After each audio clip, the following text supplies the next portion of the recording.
Hello friends, welcome to easy notes for your online study channel. आप सबके अपने YouTube channel पे आप सभी का बहुत बहुत स्वागत है। फ्रेंड्स, जैसा कि आप जानते हैं कि यूजीसी नेट का जो एग्ज़ाम है वो बहुत जल्दी कंडक्ट होने वाला है।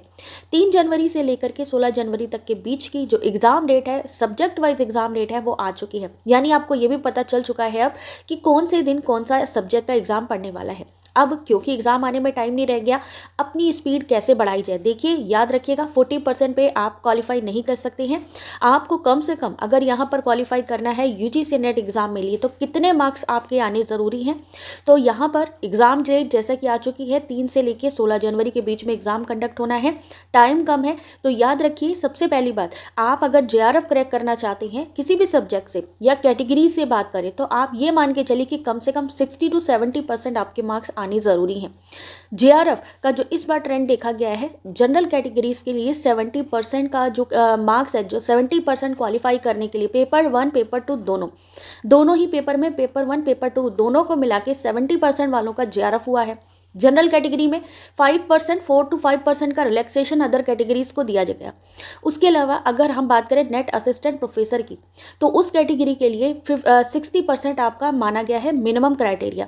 यानी 60% की जिसकी मेरिट आई है उसको नेट असिस्टेंट प्रोफेसर का जो सर्टिफिकेट है वो जारी किया गया। 50% जिसके मार्क्स आए वो पीएचडी के लिए एलिजिबल हो गए। पीएचडी के लिए एलिजिबल होना तो अलग बात है, वहाँ पर एक चीज़ ये है कि आप नेट असिस्टेंट प्रोफेसर की आपको डिग्री नहीं मिलती है, यानी आप असिस्टेंट प्रोफेसर की जॉब के लिए अप्लाई नहीं कर सकते। यानी अल्टीमेटली आपको नेट तो क्वालिफाई करना ही होगा। तो ऐसे में अगर आप तैयारी कर रहे हैं यूजीसी नेट की, तो कोशिश करिए 60 to 70% आपके जो मार्क्स हैं वो आ जाए दोनों ही पेपर को मिला के, क्योंकि दोनों को एक साथ जोड़ा जाता है। दोनों के पेपर में कोई गैप भी नहीं होता है, ऐसा नहीं है कि बीच में कोई गैप मिलेगा।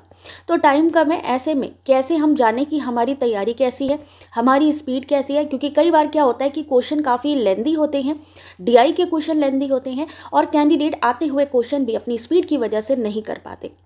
या कई ऐसे कैंडिडेट भी हैं जो कंप्यूटर बेस अपना एग्ज़ाम पहले नहीं ट्राई करते हैं और लास्ट में आते हुए क्वेश्चन इसलिए उनके छूट जाते हैं क्योंकि उनको प्रॉपर कंप्यूटर चलाना नहीं आता।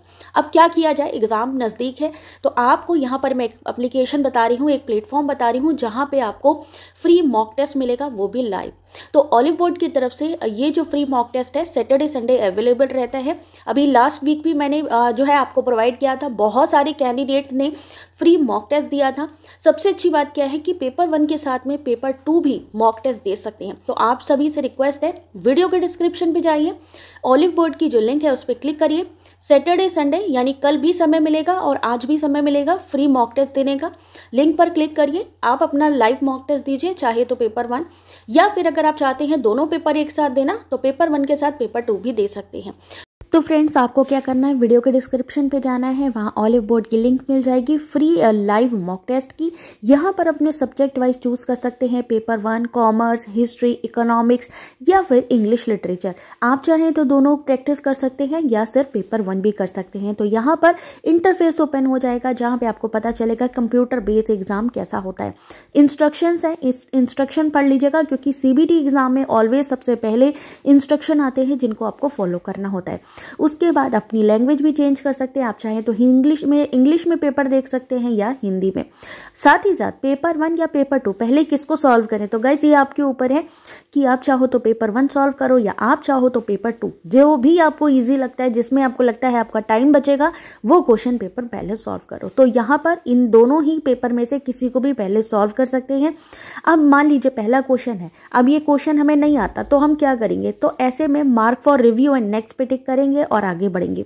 इनकेस हमें दूसरा क्वेश्चन आता है, हमने उसको हिंदी या इंग्लिश कन्वर्ट करके देख लिया कि क्या होगा। जैसे यहाँ ransomware, Trojan horse, worm, spyware आपने पढ़ा हुआ है।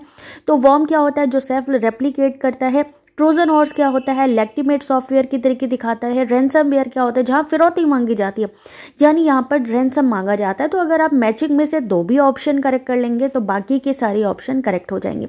तो यहाँ पर इस तरीके की जो मैचिंग आती है उसका ऑप्शन नंबर 1। मान लीजिए हमने वहाँ पे जो करेक्ट आंसर है सेव एंड नेक्स्ट किया, नेक्स्ट क्वेश्चन आया, उसको आप इंग्लिश या हिंदी जैसे चाहें देख सकते हैं कि विश्वविद्यालयों में शिक्षण अधिगम कार्यक्रमों के आयोजन में आईसीटी के उपयोग से अधिगम के परिणामों को बेहतर बनाया जा सकता है और रचनात्मक आकलन शिक्षण अधिगम सत्रों की गुणवत्ता बढ़ाने में सहायता प्रदान करता है। अगर आपको लगता है दोनों सही तो दोनों पे टिक करना है, यानी जो ओवल है उस पर टिक करना नहीं भूलना है। याद रखिए यहाँ पर जो ओवल दिए गए हैं उन पे टिक करना ज़रूरी है। अगर आप उस पर टिक नहीं करेंगे तो क्वेश्चन जो आंसर होगा वो यहाँ पर चूज़ नहीं किया जाएगा। उसी के बाद ही सेव एंड नेक्स्ट करना है। तो इस तरीके स्क्रॉल करके क्वेश्चन पूरा देख सकते हैं।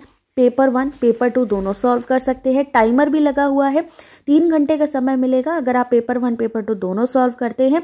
टाइम को ध्यान रखते हुए, क्वेश्चन को देखते हुए ज़्यादा से ज़्यादा क्वेश्चन पेपर सॉल्व करना ज़रूरी है। लास्ट में सबमिट कर दीजिएगा।